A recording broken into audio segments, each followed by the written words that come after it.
کہ تم مانو گے نہیں لیکن کرو گے، کرنا ہے، مجبوری ہے، کیونکہ سب کو یہ پتا ہے کہ حاکم آنے والا ہے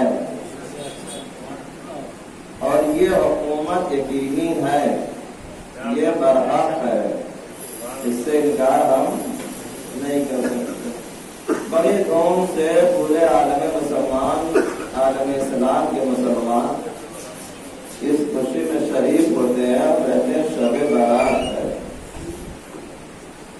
بھائی اگر سوال ہو کہ شب برات ہے تو کون سی نسبت ہے؟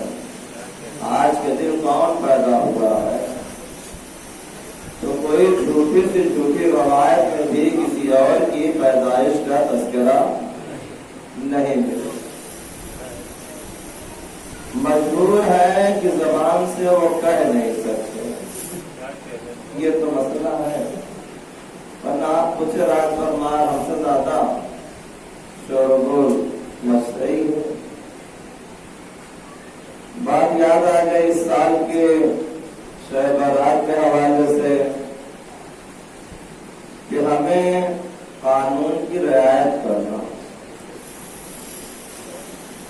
ان اعمال کو ہم اپنے گھروں میں بیٹھ کر، مسجدوں میں بیٹھ کر انجام دے سکتے ہیں۔ خاص کر کے یہ اپنے نوجوانوں سے جو رات بھر یہ دوڑنا چاہتے ہیں وہ پرہیز کریں۔ اور آپ کو شاید اطلاع ہے کہ قانون یہ آ گیا ہے شب برات قبرستان بند ہے، اور وہاں کوئی زور زبردستی نہیں ہونی چاہیے۔ فاتحہ آپ ایسے ہی پڑھ سکتے ہیں، دوسرے دن جا کے فاتحہ پڑھ سکتے ہیں، ایک دن پہلے پڑھ سکتے ہیں۔ ہمیں دوسروں کا خیال رکھنا ہے۔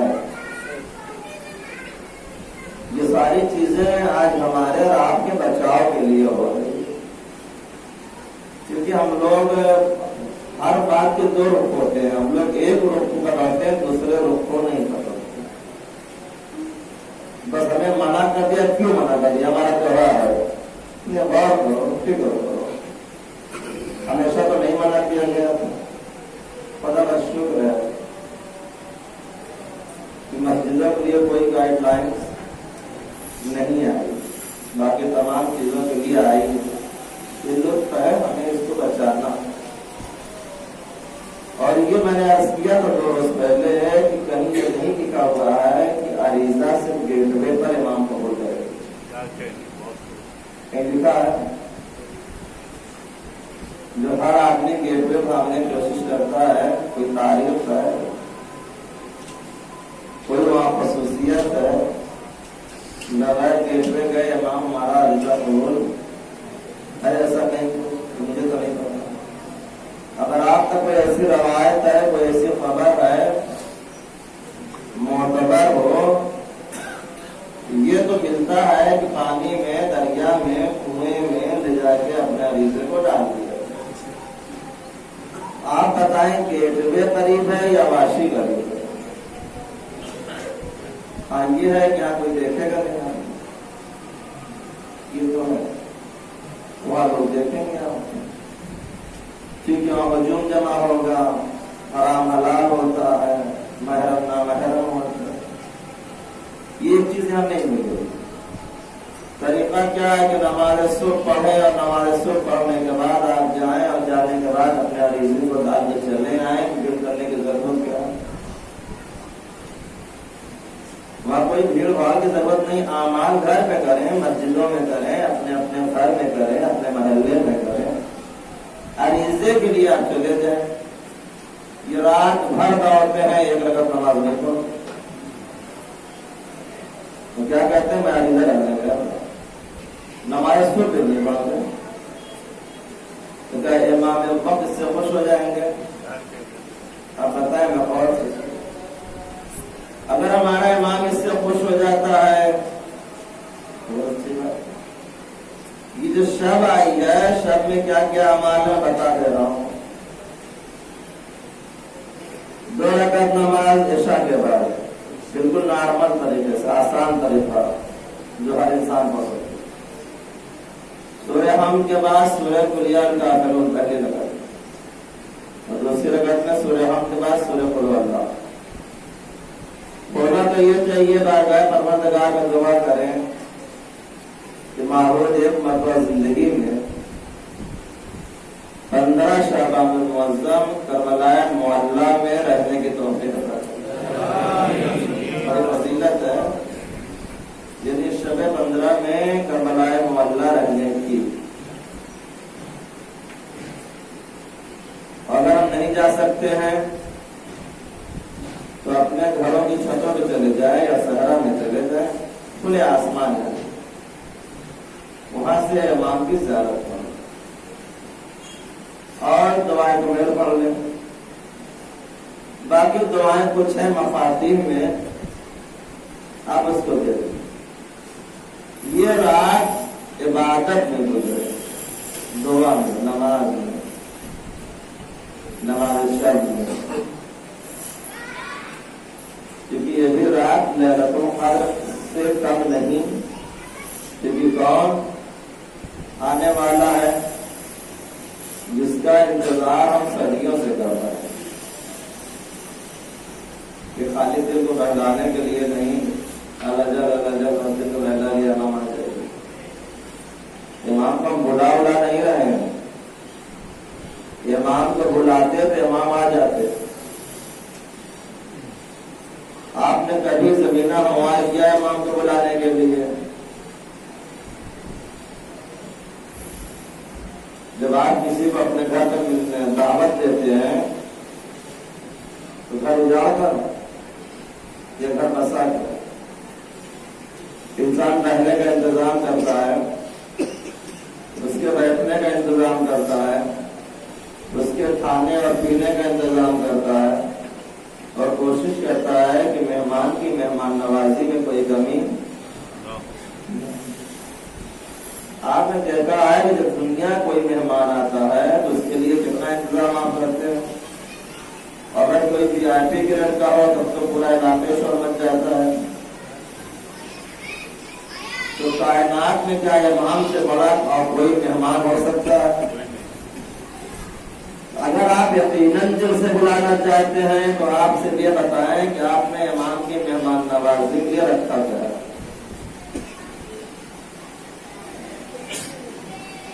کیا یہ بے نمازی امام کے انتظار کریں گے؟ بے دین امام کے انتظار کریں گے؟ گالی گلوچ دینے والے امام کے انتظار کریں گے؟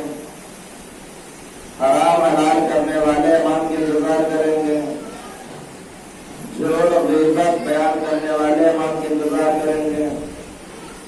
مال کو چھیننے والے امام کے انتظار کریں گے؟ لوگوں کے مال کو غصب کرنے والے امام کے انتظار کریں گے؟ انصاف سے بتائیں، امام کے انتظار کون کرے گا؟ امام کے انتظار وہی کرے گا جس کے دل میں امام کی حقیقی معرفت ہوگی۔ اور آدمی امام کے انتظار نہیں کر سکتا، کیونکہ امام کی آمد کے لیے ہمیں زمینیں کو ہموار کرنا ہوگا اور تعلیم آل محمد پر عمل کرنا ہوگا۔ یہ تو صرف دل بہلایا جاتا ہے، اور آپ نے دیکھا ہے کہ ہمیں طرح طرح سے دین سے دور کرنے کی کوششیں کی جاتی ہیں، اور ہم ان کوششوں میں ان کی کامیابی ہو جاتے ہیں اور ہم گمراہ بھی ہو جاتے ہیں۔ تو بحث ہماری ہے آج کے دن کی امام نے دعائے مناجات شعبانیہ میں جو عرض کیا ہے اس کے حوالے سے گفتگو ہے، اور اس کے بعد کچھ حالات حاضرہ پر بات کرنا، کیونکہ وقت اتنا نہیں ہوتا ہے کہ سارے باتوں کو انسان کہہ سکے۔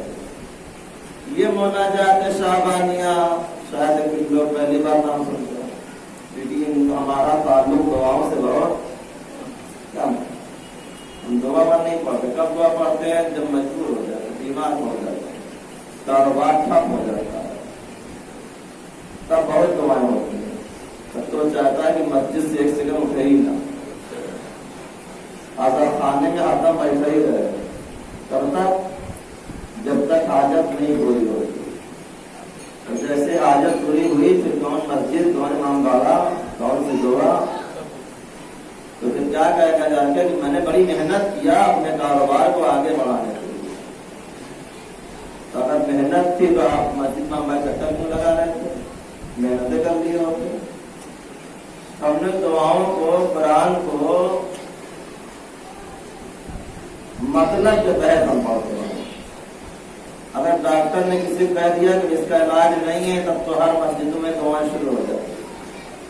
اور جب تک ڈاکٹر نہیں کہتا دعا نہیں ہوتی. یعنی یہ بھی جانتے ہیں کہ جب دنیا کی طاقتیں ختم ہو جاتی ہیں تب اللہ اہل بیت کی طاقتوں کا آغاز شروع ہو جاتا ہے. اور ہمیں اگر کوئی بچا سکتا ہے نجات دے سکتا ہے تو اللہ اہل بیت کی ذات ہے. اور کائنات میں کوئی جب یہ عقیدہ ہے تو پہلے ہی دعا کرنا چاہیے. یہ نوبتیں نہیں آئے. اگر آپ پہلے سے دعا کے عادی ہو جائیں گے تو شاید آپ کو مرض بھی نہیں پکڑے گا, وہ بیماری بھی لاحق نہیں ہوگی. اگر بیماری میں مبتلا ہو گئے آپ دعا کرنا ہے. جرم آپ نہ کرو تو آپ کے ہاتھ نہ پڑی کیوں پڑے, آپ جیل میں کیوں لے جائے جاؤ. تو ہمیں سب سے پہلے یہ کوشش کرنی چاہیے کہ ہم جرم ہی ایسا نہ کریں کہ ہم پریشان ہوں. کبھی بھی خدا اپنی مخلوق کو پریشان حال دیکھنا. سیدھی سی مثال ہے, ماں باپ تو مجازی خالق ہے, یہ مجازی رب ہے. جب یہ اپنی اولاد کو پریشان ہوتے ہوئے نہیں دیکھ سکتے تو اللہ کو 70 ماؤں سے زیادہ محبت کرتا ہے. تو کیسے ہمیں پریشان حال دیکھنا چاہے گا؟ وہ اپنی بنائی ہوئی چیز کو پریشان کیوں کرے گا؟ اس پہ غور کرنا چاہیے. آج یہ دعا کے فقرے پر غور کریں جو میں نے آپ کی خدمت میں عرض کیا کہ ہمارے سامنے ایک بڑی خدایا تو جانتا ہے کہ میرے دل میں کیا ہے. آپ مجھ سے چھپا سکتے ہو. جتنے یہاں بیٹھے ہوئے ہیں یہ سب کے دل کی آگاہی سے اللہ کو آگاہی ہے. کون کس نیت سے نماز پڑھنے آیا ہے, کس کے دل میں اس وقت کیا چل رہا ہے, وہ نماز کے بعد کہاں جانا چاہتا ہے, خدا سب جانتا ہے. یہ مناجات شعبانیہ میں مولا نے کیا فرمایا, خدایا تو جانتا ہے میرے دل میں کیا, تو میری حاجتوں کی خبر بھی رکھتا ہے. آپ جو چاہتے ہو مانگنا, سوال کرنے سے پہلے اللہ آپ کی نیت کو پہچان لیتا ہے. آپ کیا مانگنا چاہتے ہو, یہ جملے ہیں دعا کے, میرے ضمیر سے واقف ہے. اللہ آپ کے ضمیر کو جانتا ہے کہ آپ اعلیٰ ظرف ہے یا پست ظرف ہے. اگر اعلیٰ ظرف ہے تو یقیناً آپ کا معیار بلند ہو جائے گا, کیونکہ سارا کار و مدار انسان کے ضمیر کے اوپر ہے. پھر میں نے ایک حدیث پیغمبر پڑھی تھی کہ انسان کی خوبصورتی جو ہوتی ہے کس چیز سے ہوتی ہے؟ انسان کی زبان سے. آپ نے دیکھا یہ بہت خوبصورت انسان ہے, کب تک اچھا لگتا ہے جب تک وہ کلام نہیں کرتا, اور جیسے ہی وہ زبان کھولتا ہے اس کی ساری خوبصورتی. تو لوگ کیا کہتے ہیں, بھیا تم اگر خاموشی رہتے تو بہتر ہوتا, تم اچھے تو لگ رہے تھے, تم نے زبان کھول کر اپنے خوبصورتی کو. یہ حضور فرما رہا کہ انسان کی خوبصورتی اس کی زبان. زبان جتنی اچھی ہوگی اتنا زیادہ انسان حسن پیدا کرے گا اور ترقی کرے گا. اور یہ ترقی بلندی اس کا بھی تعلق اسی زبان سے ہے.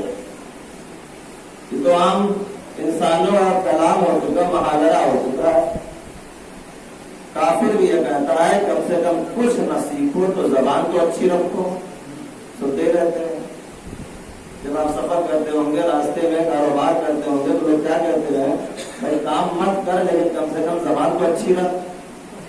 نہیں, یعنی جو چیز معصومین ہمیں بتا رہے ہیں آج وہ غیر بھی اس پر عمل کر رہا ہے. چونکہ زبان ایک ایسی چیز ہے کہ جو انسان کو آخری منزل پہنچا دیتا ہے، ترقی کی. اور یہی زبان کیا ہے کہ انسان کو پستی کی آخری طے تک پہنچا دیتا ہے. بہت سے لوگ ایسے ہیں ظاہراً بہت متقی ہیں، بہت پرہیزگار ہیں، اور گھر میں بال بچوں پر ظلم کرتے ہیں. اگر بیٹا بیوی پر ظلم کرتا ہے تو باپ بیٹھ کے مسکراتا ہے، اسے دینداری نہیں کرتے، یہ صرف دنیا داری کرتے. اگر یقیناً تم نماز پڑھ رہے ہو، تم روزہ رکھ رہے ہو، اگر کسی کی بیٹی پر ظلم ہو رہا ہے تو آپ اپنی اولاد کو سمجھاؤ، بیٹا یہ تیری نوکر نہیں ہے، تیری غلام نہیں ہے، میں تیری شادی کر کے لایا ہوں، عزت سے لایا ہوں، احترام سے لایا ہوں، تجھ پر فرض ہے اس کا احترام کر. آج کتنا معاشرے میں اختلاف پیدا ہوا ہے. تو ماں باپ بیٹوں کو شے دیتے ہیں، کچھ ماں باپ لالچی ہوتے ہیں. اگر بیٹی والوں نے انہیں دہیج کم دے دیا ہے یا مال کم دے دیا ہے، اگر آپ کے دماغ میں یہ باتیں نہیں ہیں تو بیٹی کے سامنے یعنی بیوی کے سامنے بیٹھ کے یہ بھی مثال دیتے ہو، فلاں نے 2 لاکھ دیا، فلاں نے 4 لاکھ دیا، اس نے اتنا جہیز پایا، اس کا مطلب ہے تمہاری نیت بھی خراب ہے، تم بھی فقیر ہو. روڈ پہ بیٹھ جاؤ، بہت مل جائے گا، اتنا مل جائے گا کہ تم فقیر تو فقیر ہو گئے ہیں. اگر اتنی فقیری ہے اب اسے اب ٹارچر کر رہے ہو. بعد میں باپ بھی کہتا ہے، ماں بھی کہتی نہیں میں تو ایسے ہی کہہ رہی تھی، فلاں کی بہو اتنا لائی، یعنی آپ کو بھی چاہیے، اس کا مطلب یہی ہے. اب یہ ذہنی چیز ہے، انسانی فطرت ہے کہ وہ بیٹی سوچنے میں مجبور ہو جاتی ہے کہ میرے باپ نے کم دیا ہے اس لیے آج مجھے سننا پڑ رہا ہے. اور پھر یہ آہستہ آہستہ ایک زہر بنتا ہے. اب یہ زہر کا خاتمہ کہاں ہوتا ہے، یا جان چلی جاتی ہے، جدائی پیدا ہو جاتی ہے. اور پھر آپ کہتے ہو کہ میں آل محمد سے محبت کرتا ہوں. افسوس اس پر ہے. آپ نماز پڑھتے ہو، آپ کو پہلے طے کر لینا چاہیے کہ آپ شادی کر رہے ہو یا تجارت کر رہے ہو. تو بولیاں لگتی ہیں 4 لاکھ 5 لاکھ 10 لاکھ، یہ بیٹوں کو بیچا جا رہا ہے. اور جو لڑکی لا رہے ہیں اسے آپ سمجھ رہے ہیں کہ اسے میں خرید کے لایا ہوں. یہ چیزیں نہیں ہونی چاہیے. اس سے امام آپ کو خوش. کتنی ایسی خواتین ہیں جو پورا گھر سنبھال رہی ہیں، اس کے باوجود بھی اس کے گھر کے لوگ اسے عزت دیں، اسے حقارت کی نظروں سے دیکھتے. اگر بچے نے تعلیم حاصل کیا ہے، ماں باپ نے پڑھا لکھا دیا ہے، یا اپنی زحمت سے تعلیم حاصل کر لیا ہے، قدر کو کرو. یہ تمہارا فریضہ ہے، اس کے اخراجات کو پورا کرنا تمہارا فریضہ. یہ کہہ کر جان نہیں بچے گی کہ بیٹی بہو بیٹا بہو لڑ رہے ہیں، میں کیوں بولوں. گارجین تم ہو، سرپرست تم ہو. تم یہ سوچو کہ آج اگر ہم کسی کی بیٹی پر ظلم کریں گے تو کل ہماری بیٹی کے ساتھ ظلم ہو. اسے بچ نہیں سکتے. آپ تو اپنی بیٹیوں کو جہیز میں کچھ نہیں دیتے اور دوسروں کی بیٹیوں سے جہیز میں بہت کچھ دینا چاہتے ہیں.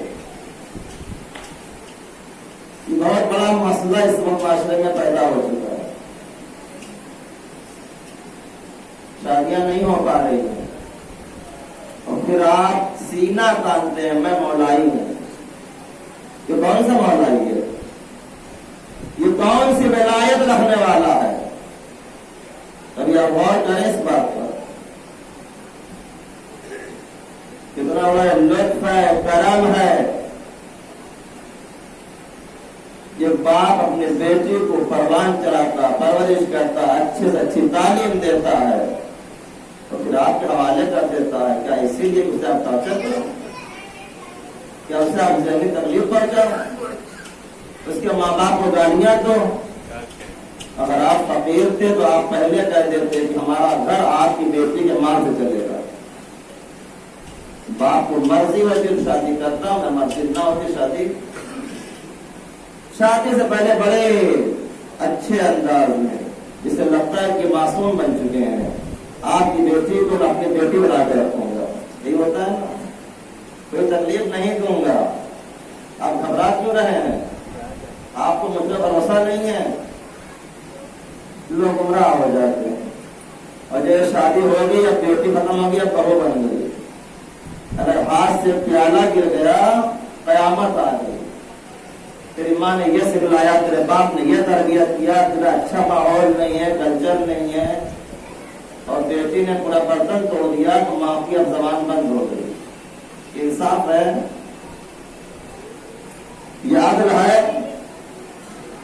جس طریقے سے آپ کی بیٹی سے غلطی ہو سکتی ہے اسی طریقے سے آنے والی کی بیٹی سے بھی غلطی ہو سکتی ہے۔ اب یہ کیوں نہیں سوچتے یہ بھی تو کسی کی بیٹی ہے؟ تم اگر کسی کی بیٹی کے ساتھ ظلم کرو گے تو کل تمہاری بیٹی کے ساتھ بھی ظلم ہوگا۔ بہت معاشرہ خراب ہے، بہت حالات خراب ہے۔ میں اپنے نوجوانوں سے گزارش کروں گا، التماس کروں گا، محنت کرو، مشقت کرو، تعلیم حاصل کرو، اور یہ رسم رواج ختم کرو۔ حکومت اپنے مال پر ہوتی ہے، اپنے مکان پر دعویٰ ہوتا ہے، اپنی چیزوں پر بھروسہ ہوتا ہے، دوسروں کا مال پر نظر نہ رکھتا ہے۔ یہ کم ختم ہوگا؟ یہ تو پھر آپ نے آپ کو مولائی کرنا چھوڑ دو۔ سیدھا سیدھا سوال ہے، نہ گھمانا نہ پھرانا۔ آپ مولائی کیوں توہین کر رہے ہو؟ دین کی کیوں توہین کر رہے ہو؟ شریعت نے تو بہت آسان بنایا شادی، دنیا نے آج اسے بہت سخت بنا دیا، اتنا سخت بنا دیا کہ آج غریب کی بیٹی نہیں اٹھ پاتی، اگر کسی بہانے سے ہو جاتی ہے تو میں نے آپ سے کہا نا، وہ محلے میں ساس گھومے گی اور آ کے بہو سے کہے گی کہ فلاں کی بہو اتنا سامان لائی، اس کا گھر بھر گیا، اتنا پیسہ لائی، اسے تم اذیت کیوں دے رہی ہو؟ تو اپنے آپ سے لیبل ہٹا دو کہ ہم علی اور آل علی کو چاہنے والے ہیں، یہ ہمارے اماموں کی سیرت نہیں۔ میں نے کہا سے کہا بات بات میں نے کیا کہا کہ مولا فرماتے ہیں کہ میرے ضمیر سے واقف ہے اور میری دنیا و آخرت کا کوئی کام تجھ سے پوشیدہ نہیں۔ آپ باپ کو چھپا سکتے ہو، آپ بھائی کو چھپا سکتے ہو، آپ محلے والوں کو چھپا سکتے ہو، لیکن اللہ سے کوئی چیز چھپی ہوئی وہ دیکھ رہا ہے تم کر کیا ہے، وہ تو دیکھ رہا ہے کہ تمہاری نیت میں کیا ہے، وہ دیکھ رہا ہے کہ تمہارا عمل کیا ہے۔ مولا کیا فرماتے ہیں کہ کوئی بھی کام تجھ سے چھپا ہوا نہیں، تو وہ بھی جانتا ہے جس کے بارے میں بات کرنا چاہتا ہوں۔ ابھی جس کے بارے میں آپ بات کرنا چاہتے ہو اللہ وہ بھی جانتا ہے کہ تم ابھی کہنا کیا چاہتے ہو، تم ہم سے بولنا کیا چاہتے ہو، اور تو یہ بھی جانتا ہے کہ اپنی عاقبت کے لیے میں تجھ سے ہی امید رکھتا ہوں۔ آپ کو ہی معلوم ہے کہ اللہ کے علاوہ عاقبت کوئی ہماری بخیر، بڑے بڑے پلاٹ بنا دیا آپ نے، لے لیا ہے، بڑی بڑی بلڈنگیں لے لی، اس سے عاقبت بن جائے گی؟ عاقبت کو بخیر کرنے والا خدا، یہ کوئی چیز آپ کے ساتھ نہیں جائے گی۔ دنیا تو آپ نے بہت اچھی بنائی ماشاء اللہ سے، بنانا نہیں، لیکن دنیا کے ساتھ ساتھ آخرت بھی تو سوچو۔ آج بغیر اے سی کی نیند نہیں آ رہی ہے، اب ہمیں کون سی اے سی لگے گی؟ اس طرح میں دبا دبا کہنے لگے ابا آپ پنکھا کون لگائے گا؟ اب کیسے آپ کو نیند آئے گی؟ کہ بیٹا رو رہا قبر میں اندھیرا ہے، اب تم بات کی قبر کو اجالا کر دو، تم قرآن پڑھو، تم ان کی نمازیں پڑھو، تم ان کے روزے کو رکھو، اے سی لگ جائے گی، اب روشنی پیدا ہو جائے گی۔ یہ کہنے سے نہیں، یہ تو 5 منٹ بغیر لائٹ نہیں رہ پاتے ہم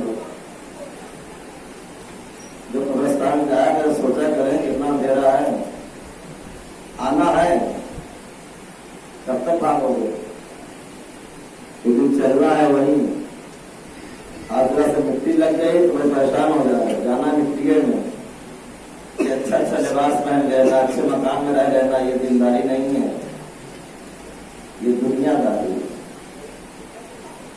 دنیا کے لیے تو آپ سب کچھ کر ڈالتے ہو۔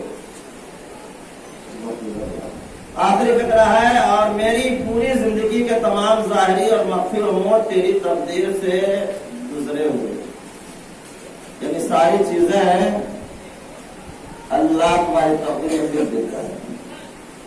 تمہیں کتنا رزق ملے گا، تمہاری کتنی حیات ہے، یہ سب کچھ خدا تمہیں بتا دے گا۔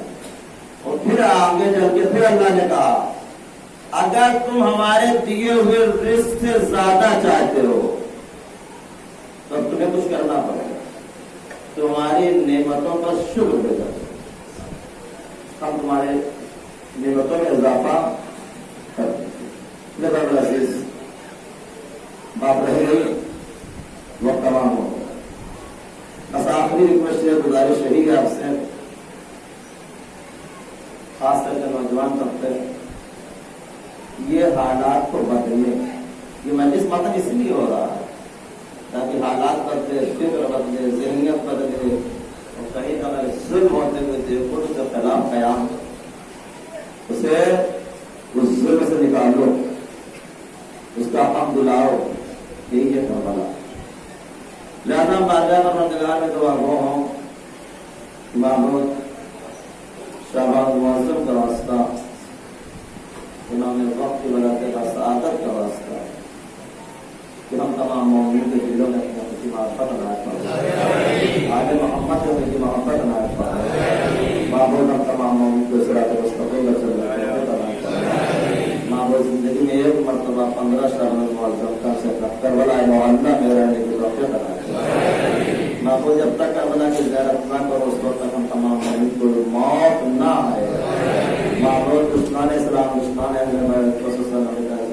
ظالم اپنے قولوں کو نابود پرچم اسلام کا سربلند فرما، ہمارے علماء زمانے کرام کو تلا نور فرما، انہیں آفات والا سے محفوظ فرما، معبود جن کے واقعے میں سایہ سر سے اٹھ چکے انہیں دوبارہ معصوم جگہ نہ فرما، آنا جن جگہ نہ فرما، جن کرنا سے معاف فرما، جن کے واقعے میں سایہ سر کو اضافہ فرما، اور گناہ کرنے سے اگلا کو معاف فرما، معبود جدید معلومات کے اللہ سب کی میں شفاء کامل و عادل رہا، ہم دنیا ظلم جوار سے بچ چکے مانا ہمیں عزت کے ظہور میں عادل رہا، ان کا آبان ساتھ میں شمار فرمائے، بسم اللہ الرحمن الرحیم، قل اللہ احد اللہ لم یلد ولم یکن له کفوا احد۔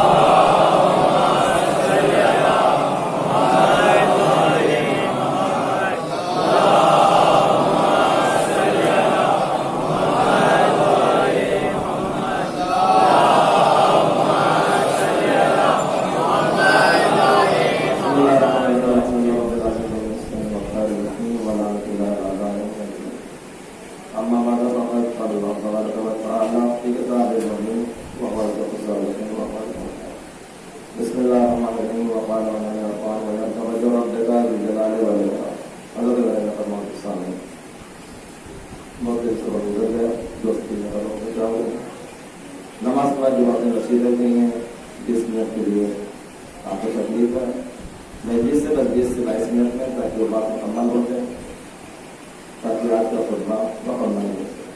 میں نے اپنے کم مرضیہ جو دنیا پانی میں مل جانے والی ہے سب ہو جانے والی ہے، دنیا میں کوئی چیز نہ باقی تیر کرنا ہے اور نہ سب کوئی بھی چلا جانا ہے، دنیا چھوڑ صرف انسان کی نیکیاں ہیں، انسان کے اعمال ہیں، انسان کی کردار ہے جو انسان کو ہمیشہ زندہ رکھتی ہے، ساری چیزیں ہی رہ جاتی ہیں، جس کی وجہ سے جھگڑا کرتے ہیں، لڑائی کرتے ہیں، مار کرتے ہیں، وہ بھی ہمارا جو دوست انشاءاللہ یہ چھوٹے بات چیز کو اثر ہوگا کہ ہم سب کو غور کرنا چاہیے، ٹائم اب آگے آہستہ آہستہ ٹائم پہلے آنا ہے، آنے کی کوشش جلدی کریں، جیسے آج اذان کا ٹائم 12:44 تھا اور جماعت کا ٹائم ہے 12:29۔ اس بات کا ہمیں خیال ہونا چاہیے کہ ہم وقت پر آ جائیں تاکہ وقت پر نماز تمام ہو جائے اور خدا ہماری سوال کو قبول کرے، کیونکہ یہ مہینہ جو جس مہینے سے قریب ہو رہے ہیں اب وہ مہینہ آ رہا ہے پھل کھانے کا۔ ہم جن لوگوں نے رجب کے مہینے میں درخت لگایا تھا وہ انتظار کرے گا رمضان میں اس پھل کھانے